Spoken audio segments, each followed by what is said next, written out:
Bienvenidos a Historia de Chile, el canal que tiene por objetivo resumir en videos cortos la historia de este país desde sus orígenes hasta la actualidad.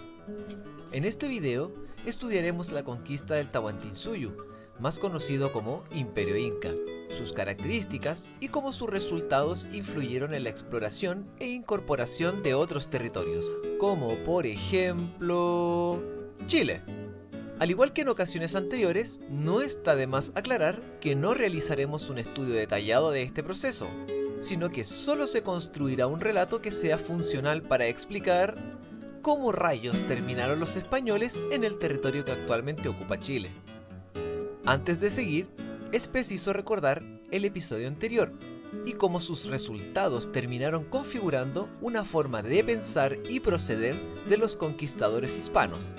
La conquista del Imperio Azteca por Hernán Cortés y sus compañeros demostraron varias cosas acerca de cómo se podía someter exitosamente a las comunidades indígenas de América. Cuando digo exitosamente, me refiero al sometimiento de los naturales al poder imperial y a la aceptación por parte del rey de tus procedimientos. En el caso de Cortés, todo lo anterior fue conseguido gracias a una serie de audaces y astutos movimientos. Pasar por alto la autoridad imperial cuando hubiese una oportunidad de éxito, aprovechar los conflictos entre las diferentes comunidades indígenas, asegurar el apoyo de los miembros de tu expedición por medio de recompensas en metales preciosos, realizar cada una de tus acciones declarando en todo momento que lo haces a nombre del rey y, si aún así el rey se da cuenta de que no estás siguiendo las reglas al pie de la letra, siempre puedes enviarle un barco cargado de oro para que te perdone y promueva. Lo anterior fue de suma importancia, pues marcó la pauta a seguir por todos aquellos españoles que soñaban con enriquecerse y ganar fama en el Nuevo Mundo.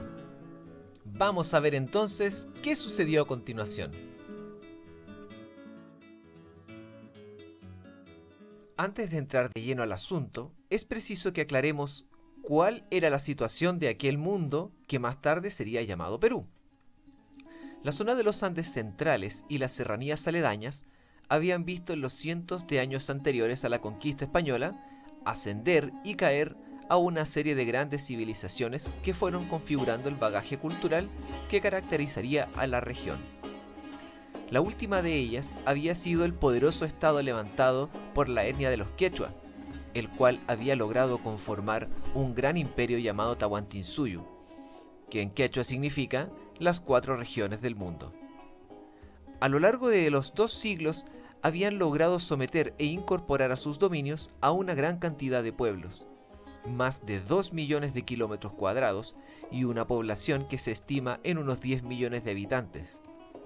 El máximo gobernante del imperio, que recibía el título de Sapa Inca, no solamente ostentaba el poder político y militar, que le aseguraba la obediencia de sus súbditos, sino que además poseía características divinas como hijo de Inti, el dios del sol, lo cual le significaba adicionalmente la reverencia y adoración de su gente. A comienzos del siglo XVI de Europa, el periodo en el que se enmarca nuestro estudio, los emperadores quechua se mantenían en la misión de expandir los límites del Tahuantinsuyo. Fue durante el gobierno del Inca Huayna Cápac cuando comenzaron a circular rumores de extraños visitantes en las regiones al norte del imperio. Huayna Cápac moriría en torno al 1525, mientras se encontraba sofocando una serie de rebeliones en los territorios del norte, dejando tras de sí un delicado problema político, pues no había indicado claramente quién le sucedería en el trono. En Cusco, la capital del imperio, Huáscar, uno de sus hijos, fue alzado como Sapa Inca, mientras que en Quito, Atahualpa, otro de sus hijos, recibió el apoyo de las comunidades y los ejércitos del norte. Como pueden darse cuenta, esto supuso el comienzo de una guerra civil por el gobierno del Tahuantinsuyo. Durante los últimos años de vida de Huayna Cápac, y mientras se encontraba en sus campañas para sofocar las rebeliones de los territorios del norte, llegaron a sus oídos noticias de extraños exploradores que en grandes embarcaciones recorrían incesantemente las costas. Posterior a la conquista del Imperio Azteca, Muchas otras expediciones de descubrimiento se apresuraron a viajar. Aún circulaban entre los aventureros de las Indias las historias acerca de ciudades maravillosas construidas completas con oro. Dos de estos personajes que soñaban con montañas de aquel dorado metal fueron Francisco Pizarro y Diego de Almagro, los cuales en 1524 se encontraban en Panamá realizando diferentes actividades para mejorar su condición social y económica. Fue en este lugar donde recibieron noticias de un rico imperio en las tierras de más al sur, donde el oro abundaba y los indígenas también. Ese mismo año, Pizarro, Almagro y Hernando de Luque acordaron formar una sociedad para descubrir y conquistar el Virú, como se le conocía entonces. Pizarro se encargaría de las exploraciones iniciales, Almagro del reclutamiento y aprovisionamiento, y de Luque de las finanzas. Tenían un trato y la palabra de caballeros empeñada. Durante 2 años, Francisco Pizarro estuvo explorando las costas sudamericanas, entrando en contacto con los indígenas y tanteando el terreno para las acciones futuras. Pero tras 2 años de tan solo explorar, pasar penurias y nada de oro, su hueste comenzaba a perder la paciencia. Ya en septiembre de 1526, varios de los hombres de la compañía de Pizarro desean desertar y volver a Panamá. Naturalmente, la empresa parecía encaminarse al fracaso, y mejor sería buscar nuevas ofertas de trabajo. A pesar de los argumentos de Pizarro, la gran mayoría de sus hombres decidieron abandonarle, a excepción de 13 hombres que se quedaron junto a él para esperar nuevos recursos. Luego de 2 años de exploración y preparación de la conquista, Pizarro viajó a España para obtener la capitulación del rey, que se firmó en Toledo en 1529, la cual le concedía autorización y derechos sobre los territorios de las tierras del Tahuantinsuyo.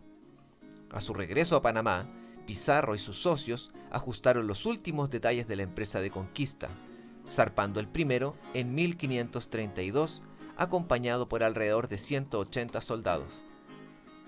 Mientras tanto, en el Tahuantinsuyo, la guerra civil entre Huáscar y Atahualpa, los autoproclamados sucesores de Huayna Cápac, llevaba varios años cobrándose una gran cantidad de vidas, el caos del imperio y la consecuencia debilidad del mismo.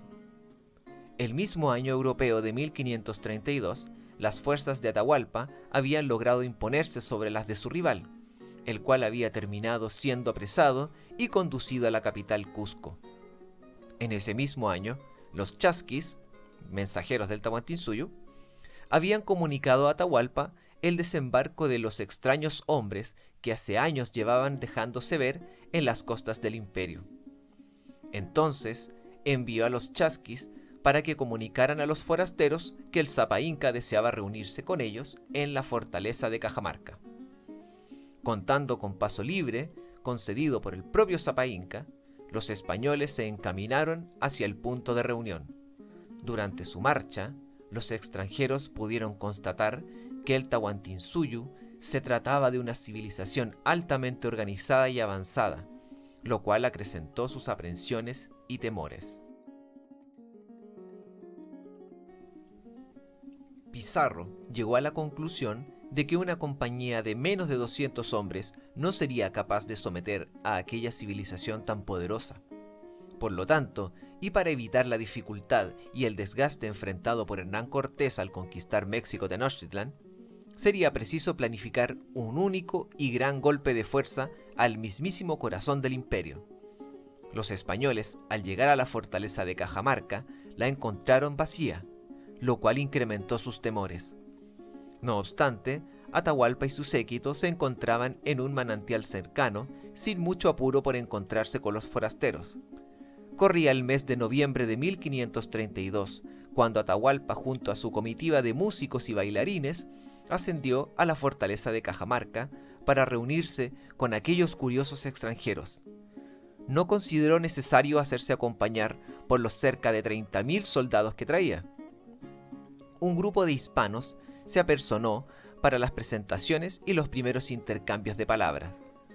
El capellán le ofreció a Atahualpa una Biblia mientras los traductores le indicaban al Sapa Inca que aquel extraño objeto se trataba de la palabra de su dios. Naturalmente, el gran personaje tomó el libro en sus manos, lo observó y luego, lógicamente, lo puso en su oreja para escuchar la palabra de Dios.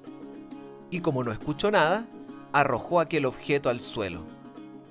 Debemos entender que los españoles, devotos seguidores del catolicismo y con una mentalidad y cultura aún arraigada en la piadosa sociedad medieval, reverenciaban a la Biblia como objeto sagrado. Y lo que Atahualpa acababa de hacer constituía no solamente un agravio a su fe, una blasfemia o un sacrilegio, también se trataba de un casus belli, un motivo de guerra. Por lo anterior, Pizarro dio la orden de atacar a la indefensa comitiva del Sapa Inca, que cayó prisionero, mientras decenas de los miembros de su comitiva caían muertos ante la furia de los españoles. No debemos olvidar que aquellas personas eran bailarines, músicos, cargadores y servidumbre, no soldados. Lo más sorprendente de aquella jornada, y que aún requiere de estudio e investigación, fue el hecho de que aquellos 30.000 soldados indígenas no hayan despedazado por completo a aquellos extranjeros que osaron poner sus manos sobre el Sapa Inca. La suerte de Atahualpa, desde ese momento, estuvo en las manos de Francisco Pizarro, a quien el emperador le prometió llenar una habitación de oro para pagar por su liberación, lo cual fue oportunamente cumplido por los servidores del Sapa Inca. Pero Pizarro obligó al monarca quechua a llenar una segunda habitación para liberarlo. Mientras Atahualpa estuvo prisionero de los hispanos, ordenó a sus servidores que se procediera a la ejecución de Huáscar, lo cual también fue cumplido. Al enterarse de esto, Pizarro sometió a juicio al Sapa Inca, el cual fue bautizado y luego ejecutado. Finalmente el conquistador cumplió con su palabra, liberó al monarca, pero de su cabeza. La ejecución de Atahualpa no fue la culminación de la conquista del Tahuantinsuyo, y menos el fin de los problemas de Pizarro. Todo lo contrario. A pesar de que los invasores trataron de posicionar a un nuevo Sapa Inca, los indígenas se levantaron en una serie de luchas de liberación que durarían muchos años más. Paralelamente, Diego de Almagro se apersonó en escena junto a nuevos refuerzos para hacer valer sus derechos como socio de la empresa de la conquista, lo cual sería el comienzo de la rivalidad entre los conquistadores. Si bien en 1534 el rey Carlos, por medio de las capitulaciones del 21 de mayo, le concedió derechos sobre los territorios al sur de los dominios de Pizarro, esto no resolvería las controversias entre los dos conquistadores. Lo que se puede rescatar como aprendizaje para los conquistadores de la época debería resumirse de la siguiente manera. Al igual que demostró Francisco Pizarro, la persistencia puede ser la clave del éxito. Conjuntamente, y a pesar de que cuentes con asociados que podrían eventualmente disputar los beneficios de la conquista, ser audaz y adelantarte cuando cuentes con la oportunidad podría ser la clave del éxito. Aprovecharse de las rivalidades internas o guerras civiles de los indígenas nunca está de más. Todo esto, sumado a las lecciones dejadas por la conquista de Hernán Cortés, irían marcando la senda que seguirían otros conquistadores en el futuro. Pero esto ya es parte de otro capítulo. Espero que este video haya sido de su interés y entretención. Si así fue, les pido me apoyen con un like y lo compartan con quienes también pueda parecerles interesante. No teniendo más que agregar, me despido. Soy el profesor de Historia y hasta la próxima.